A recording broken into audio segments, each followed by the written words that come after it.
बिस्मिल्लाहिर्रहमानिर्रहीम। अस्सलाम वालेकुम वरहमतुल्लाहि वबरकातुहू।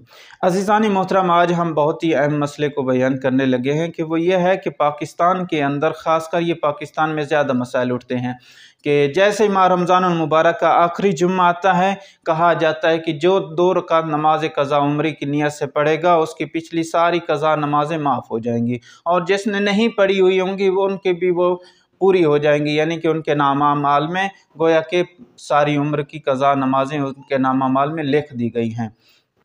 तो अज़ीज़ान मोहतरम, शरीयत मोहम्मद मुस्तफ़ा में इसकी कोई हकीकत नहीं है। ऐसी कोई नमाज नहीं है कि जो पिछली क़ज़ा नमाज़ों को माफ़ करवा सकती हो।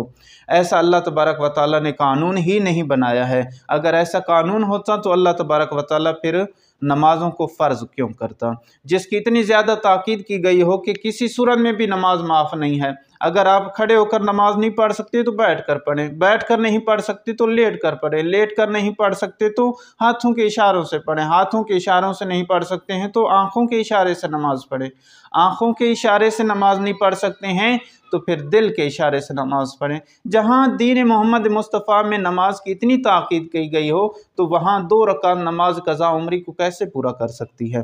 अज़ीज़ान मोहतरम, ये हमारी ही गड़मड़त हैं, लेकिन मोहम्मद मुस्तफ़ा में ऐसा कोई वजूद नहीं है कि 2 रकात नमाज हो और वो पिछली क़ज़ा नमाज़ों को पूरा कर सकती हो। जिनकी क़ज़ा नमाज़ें हैं उनको अदा करना ज़रूरी है।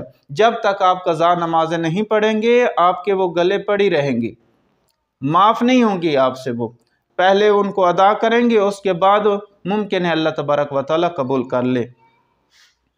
हयात में और हयात के बाद भी क़ज़ा करना ज़रूरी है।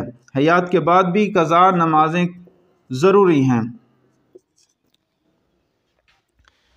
अगर आप दुनिया से चले गए हैं तो फिर भी आपकी जो क़ज़ा नमाज़ें हैं वो वाजिब हैं आपके ऊपर, और आपकी औलाद के ऊपर भी वाजिब है कि वो क़ज़ा नमाज़ें, जो बड़ा बेटा है उसके ऊपर फिर वाजिब है कि वो क़ज़ा नमाज़ें वालिद की पढ़े या किसी से पढ़वाए।